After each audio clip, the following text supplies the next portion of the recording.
बिस्मिल्लाहिर्रहमानिर्रहीम। आज हम पढ़ेंगे क्लास 10 का फ़िज़िक्स है।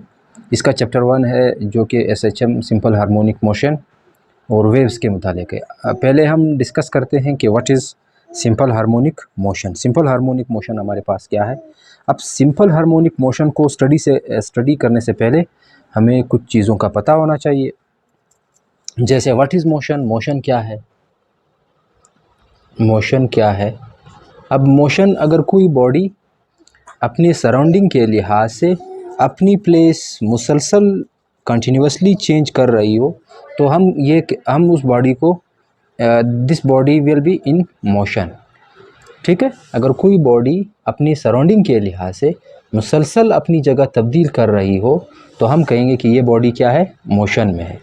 और फिर क्लास 9 में ये मोशन भी हमने पढ़ी थी, उसके साथ साथ कुछ टाइप्स ऑफ मोशन भी हमने पढ़ी थी। जैसे हमारे पास है vibratory motion,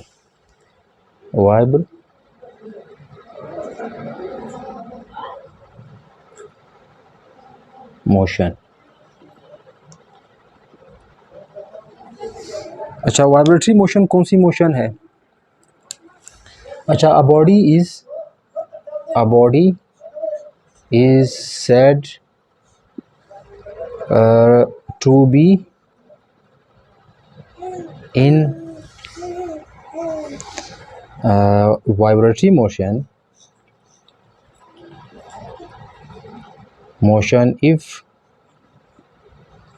if it moves to and fro about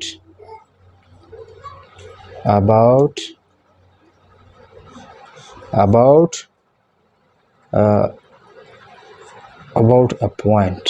ठीक है, अगर कोई बॉडी क्या करे, अपनी एक मीन पॉइंट या मीन पोजीशन के आगे और पीछे हरकत करे, इसको हम क्या कहेंगे, ये बॉडी हमारे पास वाइब्रेटरी मोशन में है। जैसे हम इसकी एग्जांपल उठा लेते हैं।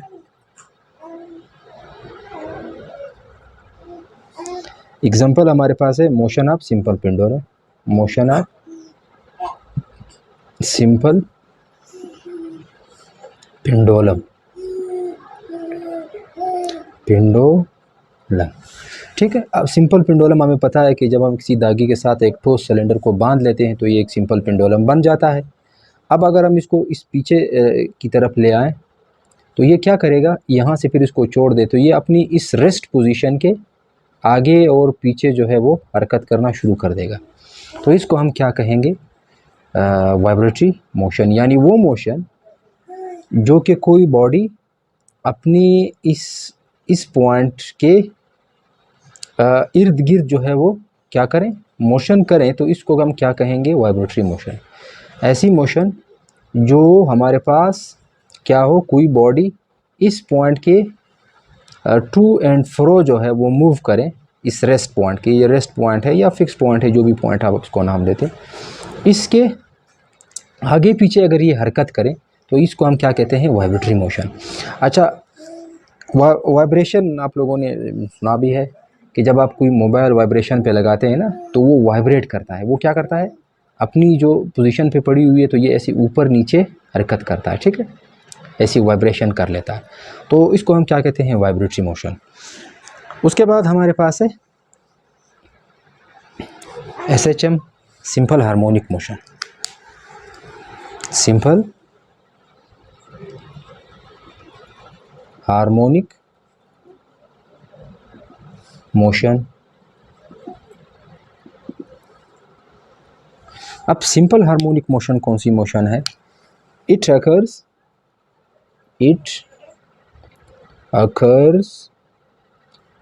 occurs when net force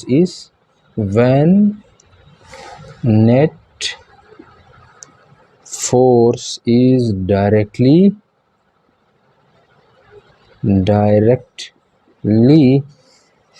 proportional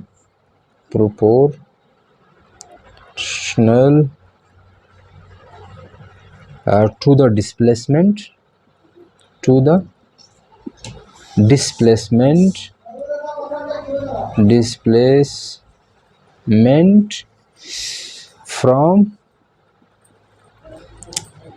mean position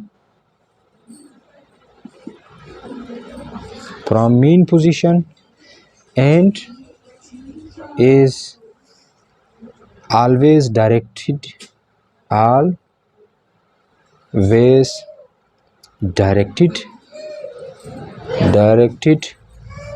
towards the mean position, towards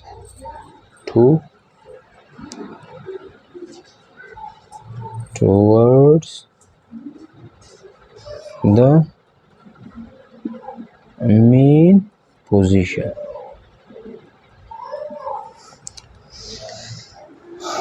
ठीक है। अच्छा, सिंपल हार्मोनिक मोशन कौन सी मोशन है? ये ऐसी मोशन है, it occurs when net force is directly proportional to the displacement. अगर नेट फोर्स हमारे पास किसी बॉडी पे जो कोई फोर्स लग रही है वो डायरेक्टली प्रोपोर्शनल हो किस चीज़ के? डिस्प्लेसमेंट की। यानी जितनी आप ज़्यादा इस पे फोर्स लगाएंगे तो डिस्प्लेसमेंट भी उतना ज़्यादा होगा। और from mean position is always directed towards the mean position. और इसकी जो डायरेक्शन है वो always towards the mean position होंगी। ठीक है, यानी जितना आप इस पे ज़्यादा फोर्स लगाएंगे उतनी ज़्यादा जो है इसमें क्या पैदा होगी? इसमें डिस्प्लेसमेंट जो है वो ज़्यादा प्रोड्यूस हो जाएगी। ठीक है, जितना फोर्स आप ज़्यादा लगाएंगे उतना जो है इसमें इसका डिस्प्लेसमेंट जो है वो ज़्यादा होगा। From mean position is always directed towards the mean position. और ये इसकी डायरेक्शन जो है हमेशा मीन पोजीशन की तरफ होती है। अब उस पर समझने के लिए हम इसके कुछ कंडीशंस जो है वो देख लेते हैं। Conditions for SHM।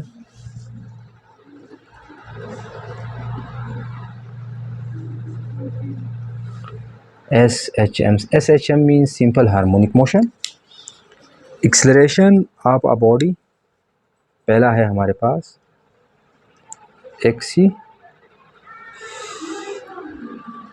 Acceleration of a body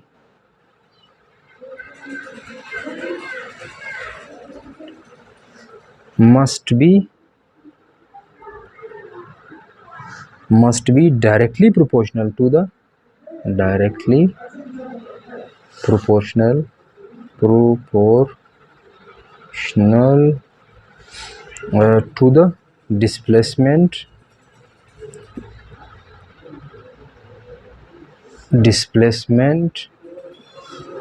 displacement from mean position,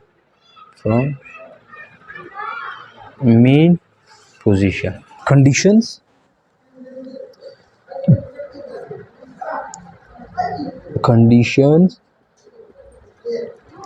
for SHM simple harmonic motion. कुछ कंडीशंस जो है वो हम इस पे डिस्कस करेंगे। ठीक है, यानी पहला कंडीशन इसका ये है कि acceleration of a body must acceleration of a body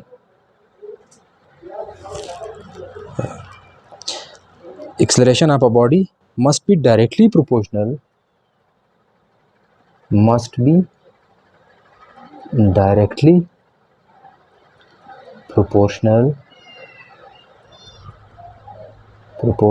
to the displacement from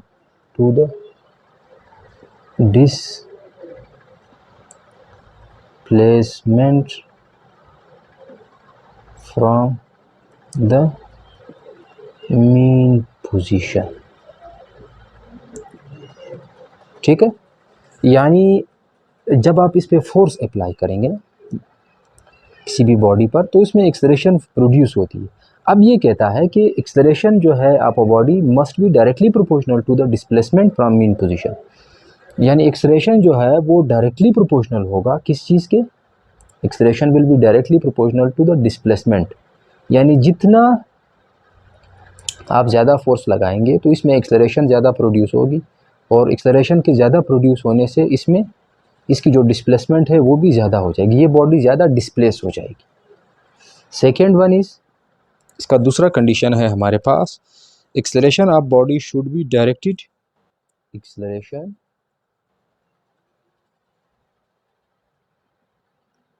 of a body should be directed towards its mean position। और एक्सेलरेशन की जो डायरेक्शन है वो हमेशा टुवर्ड्स इट्स मीन पोजीशन होगी। अच्छा, इसको इस फॉर्म में लिखने के लिए हम क्या करेंगे, इसको इस तरह लिख लेंगे, यानी जब हम इस पे फोर्स लगाएंगे तो इसमें डिस्प्लेसमेंट एक्सेलरेशन प्रोड्यूस होगी इस बॉडी पर। जब हम इसमें एक्सेलरेशन प्रोड्यूस होगी, एक्सेलरेशन जो है वो डायरेक्टली प्रोपोर्शनल होगी टू द डिस्प्लेसमेंट, और इसकी जो डायरेक्शन होगी वो हमेशा towards the mean position. Mean position के लिए हम ये माइनस लगाएंगे, ये माइनस हमें ये बताता है कि एक्सेलरेशन की जो डायरेक्शन है वो हमेशा टुवर्ड्स द मीन पोजीशन, जो रेस्ट पोजीशन थे उसकी तरफ होगी। ठीक है, इसको फिर हम समझेंगे एक एग्जांपल से, अभी फ़िलहाल आप इसको इतना ही समझ लें। उसके बाद थर्ड वन है, the system should B fractional less, the system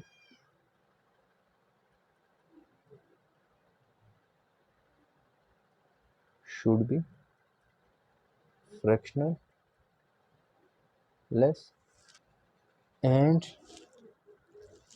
executing SHM, body executing SHM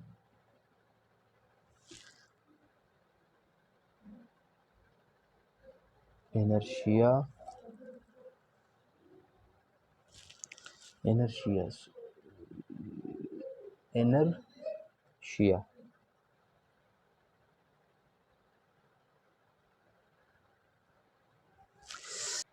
और restoring force।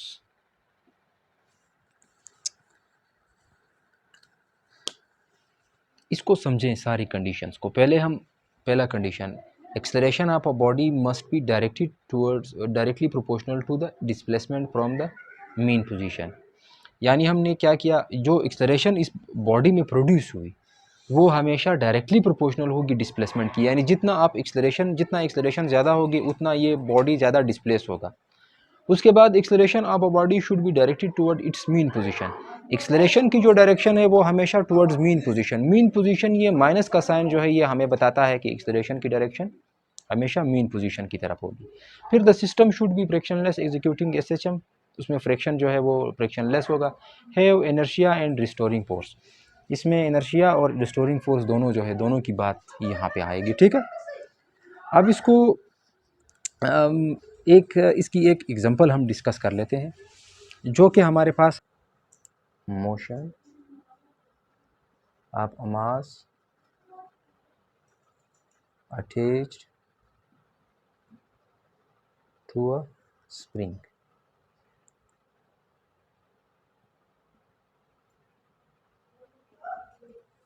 Motion of a mass attached to a spring, यानी हम क्या करते हैं, एक मास ले लेते हैं और इसको एक स्प्रिंग के साथ अटैच कर लेते हैं। ठीक है, ये यहाँ पर पड़ी हुई है।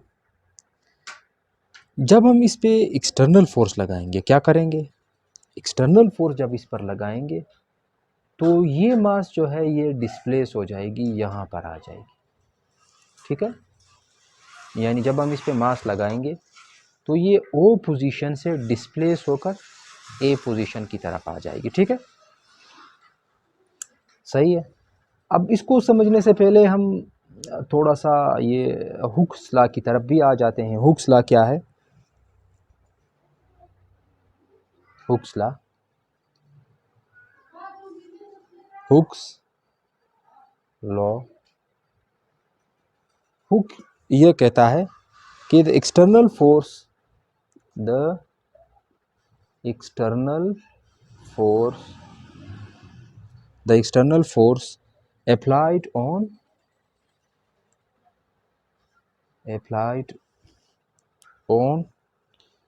the spring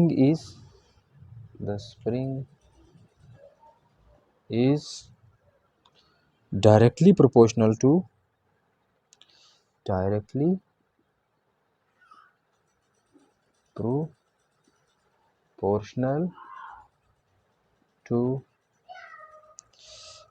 proportional to increase in length,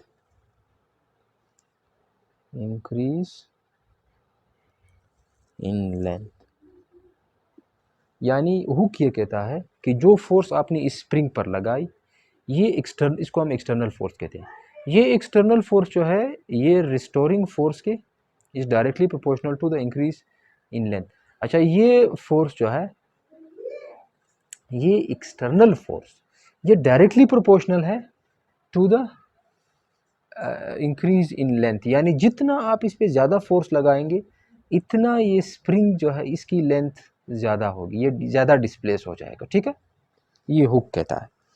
यानी मैथमेटिकली हम इसको किस तरह लिखेंगे, एफ ई एक्स टी का मतलब है external force is directly proportional to X. अब हम क्या करेंगे, इस डायरेक्टली प्रोपोर्शनल वाली साइन को ख़त्म कर देते हैं। F external force is equal to K x.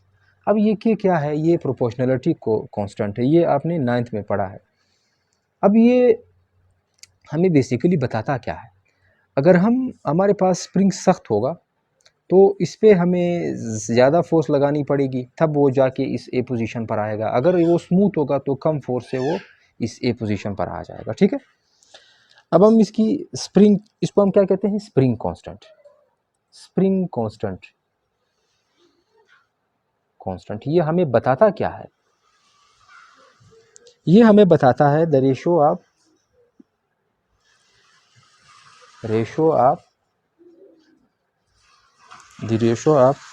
External force acting on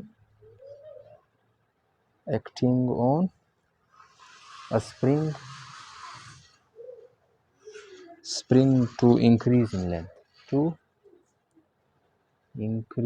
in length, यानी यहाँ से हम इसकी वैल्यू निकाल लेते हैं। ये x इधर मल्टीप्लाई हो रहा है, उधर जाके डिवाइड में चला जाएगा, यानी f डिवाइडेड बाई x हमें मिल जाएगा। f जो है वो हमारे पास क्या है, एक्सटर्नल फोर्स।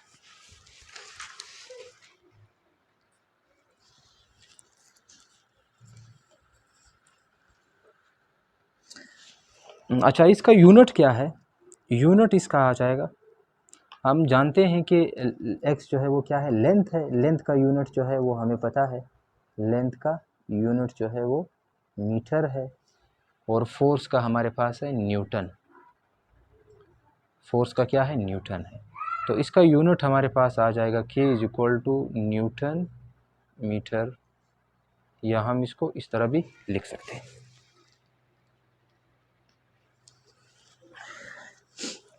ठीक है,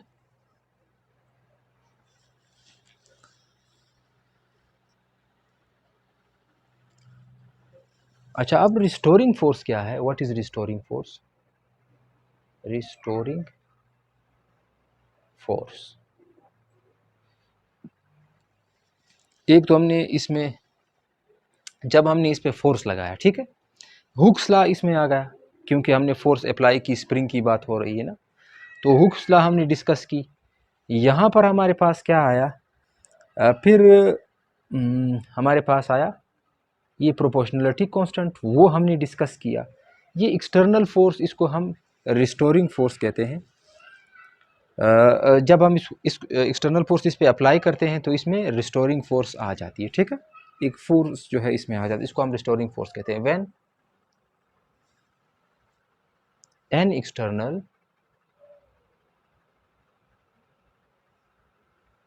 force is applied on the spring,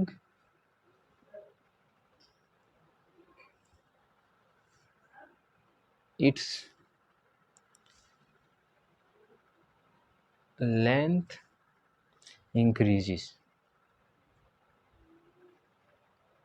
जब हम किसी भी बॉडी पर एक्सटर्नल फोर्स लगाएंगे तो उस स्प्रिंग की जो लेंथ है वो इंक्रीज़ हो जाएगी। After the releasing after releasing releasing the force,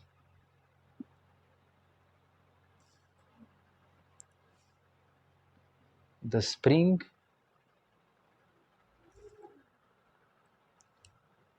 moves toward mean position.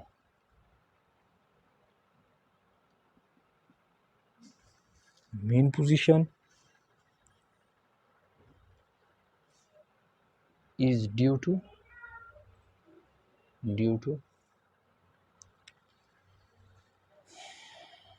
restoring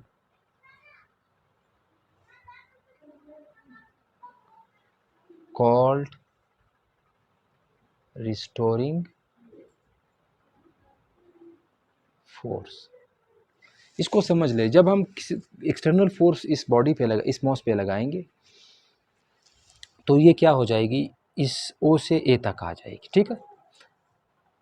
यानी ये बॉडी हमारे पास डिस्प्लेस हो जाएगी, इस स्प्रिंग की लेंथ में इजाफा होगा, ठीक है। यानी पहले अगर ये बॉडी इस पोजीशन पर थी, जब हम इस पे क्या करेंगे, फोर्स लगाएंगे तो इसकी लंबाई में, स्प्रिंग की लंबाई में इजाफा हो जाएगा, ठीक है। पहले ये ओ पोजीशन पर थी, अब ये ए पोजीशन पर आएगी, ठीक है। जब हम इस एक्सटर्नल फोर्स को रिलीज़ कर देंगे, इस बॉडी को छोड़ देंगे, तो ये इसमें एक फोर्स जो है वो स्टोर होगी, जिसको हम क्या कहेंगे, रिस्टोरिंग फोर्स, जो कि क्या करेगा, वापस इसको इस ओ की तरफ ले जाएगा, ठीक है। क्या करेगा, इसको वापस इस ओ की तरफ ले जाएगा, सही है। यानी वो फोर्स जो इसमें एक्सटर्नल फोर्स के रिलीज़ होने के बाद जब हम इसको छोड़ेंगे, जो इसमें रिस्टोर थी, सेव थी, वो क्या करेगी, इस बॉडी को इस ओ की तरफ ले जाएगी, ठीक है। इस फोर्स को हम क्या कहते हैं, रिस्टोरिंग फोर्स, ठीक है। अब हम जानते हैं, वी नो दैट कि एक्सटर्नल फोर्स, या हम इसको डायरेक्टली फोर्स लिख लेते हैं, is equal to minus k x. इसकी डायरेक्शन जो है वो मीन पोजीशन की तरफ है, इसलिए हमें क्या लगाना पड़ेगा, माइनस, ठीक है। ये एस एच एम का केस जो है हम डिस्कस कर रहे हैं, ठीक है। आल्सो एफ जो है वो किस चीज़ की इक्वल है, एम ए की इक्वल है। तो अब इन दोनों इक्वेशंस में से from I and double I, from आई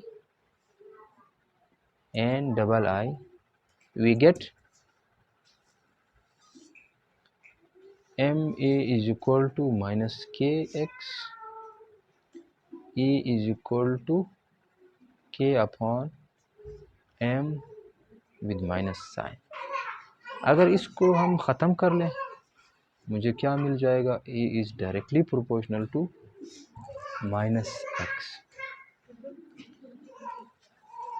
ए हमारे पास डायरेक्टली प्रोपोर्शनल टू एक्स आ जाएगा। अच्छा, इसको जब हम रिलीज़ करेंगे, अच्छा इस पे जो फोर्सेस अप्लाई हो रही हैं, एक तो ये हमने इसको इस तरफ खींचा, एक्सटर्नल फोर्स हॉरिजॉन्टली इस पे फोर्स अप्लाई हो रही थी, एक वर्टिकली इस पे कोई फोर्स अप्लाई हो रही है, बिल्कुल। एक इसकी वेट है जो नीचे जाने की कोशिश कर रहा है, और एक ये जिस सतह पे ये पड़ा हुआ है, ये उसको ऊपर की तरफ जो है वो ले जाने की कोशिश कर रहा है। तो ये दोनों फोर्सेस आपस में सेम है, लिहाजा ये बॉडी इसी तरह रहेगी, यानी वर्टिकली ये अप डाउन मूव नहीं करेगी। लेकिन हॉरिजॉन्टली अगर हम देख लें, इस पर हमने एक फोर्स अप्लाई की और इस स्प्रिंग की लेंथ में इजाफा हुआ, और साथ में ये बॉडी डिस्प्लेस भी हो गई। अब हम कहते हैं कि एक्सेलरेशन की जो डायरेक्शन है, एक्सेलरेशन एक्स के डिस्प्लेसमेंट के डायरेक्टली प्रोपोर्शनल, साथ ही साथ में इसकी जो डायरेक्शन है वो हमेशा टुवर्ड्स अ फिक्स पॉइंट है। अब इसको समझें, जब हम इस बॉडी को रिलीज़ कर देंगे, ठीक है, जब रिलीज़ करेंगे, फॉर एग्जांपल अब ये यहाँ तक आ गई,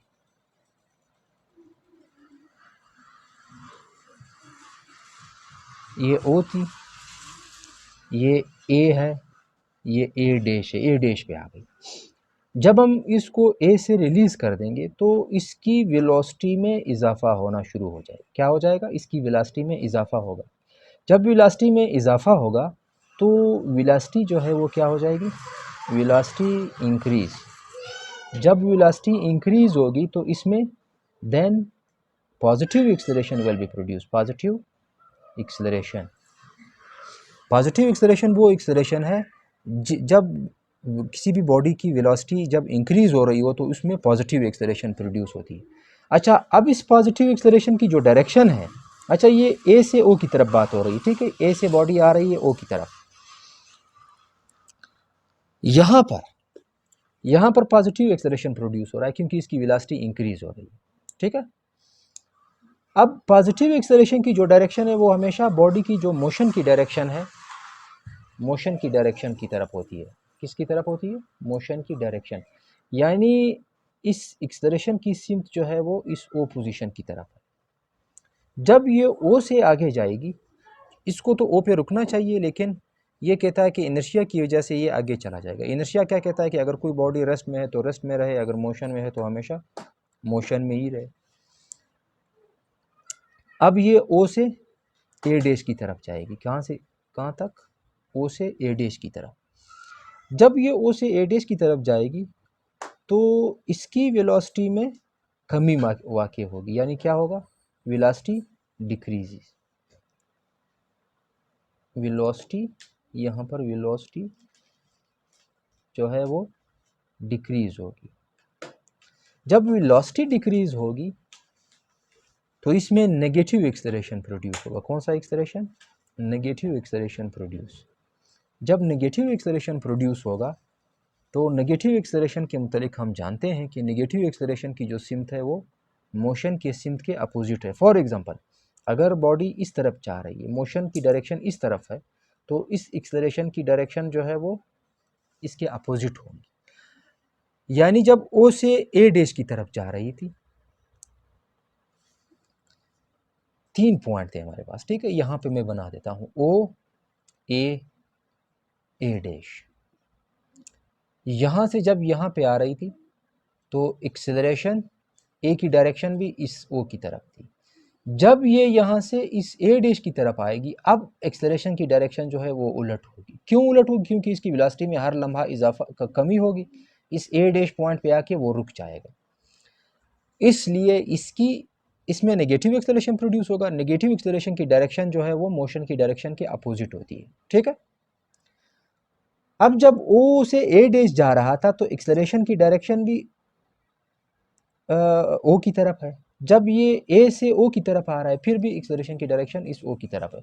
जब ये वापस ओ की तरफ जाएगा, अब आहिस्ता आहिस्ता इसकी वेलोसिटी इंक्रीज हो जाएगी। जब वेलोसिटी इंक्रीज होगी, इट्स मीन दैट इसमें पॉजिटिव एक्सेलरेशन प्रोड्यूस होगा। कौन सा एक्सेलरेशन? Positive acceleration. अब फिर ए की डायरेक्शन इस ओ की तरफ है। जब ओ पर ये आएगा, इसको रुकना चाहिए, लेकिन इनर्शिया की वजह से ये यहाँ पे नहीं रुकेगा, आगे जाएगा। जब ये आगे जाएगा, अब हर लम्हा जो है इसकी वेलोसिटी डिक्रीज होगी, आखिरकार यहाँ पे आके वो रुक जाएगा, ठीक है। जब इसमें नेगेटिव एक्सेलरेशन जो है प्रोड्यूस होगी, नेगेटिव एक्सेलरेशन की डायरेक्शन जो है वो हमेशा अपोजिट डायरेक्शन होगी, यानी मोशन के अपोजिट डायरेक्शन में होगी, वो ओ की तरफ होगी। तो हमने देखा कि जब बॉडी ए से ओ की तरफ जा रही थी तब भी इसकी डायरेक्शन जो है वो ओ की तरफ थी, ए से ओ की तरफ। ओ से ए डैश की तरफ आ रही थी तब भी इस ओ की तरफ थी। यहाँ से वहाँ जा रही थी इस ए डैश से ओ की तरफ, तब भी ओ की तरफ थी। जब ए से वापस ओ डैश की तरफ आ रही थी, सॉरी ओ से ए की तरफ जा रही थी, तब भी इस एक्सेलरेशन की डायरेक्शन इस ओ की तरफ थी। तो इसलिए हम कहेंगे कि इस एक्सेलरेशन की जो डायरेक्शन है वो हमेशा towards the fix point O point की तरफ होगी। अच्छा, ये के ओवर एम जो है ये कांस्टेंट है, इसको अगर हम हटाएं, यहाँ पे प्रोपोर्शनलिटी लगा दें, प्रोपोर्शनलिटी साइन, तो हम लगा सकते हैं, ठीक है। यहाँ तक ये लेक्चर हम ख़त्म कर देते हैं। इंशाअल्लाह ताला नेक्स्ट लेक्चर में फिर हम आगे